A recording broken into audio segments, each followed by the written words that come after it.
தேவையை முடிப்பது இரு நெஞ்சம்.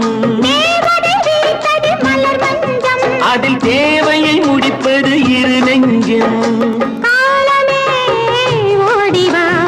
காதலே தேடிவா. ஏன் நின்னுட்டீங்க? என் தம்பி ராஜுவோட குரல் மாதிரி இருக்கு. உங்க தம்பி குரலா? ஆமா.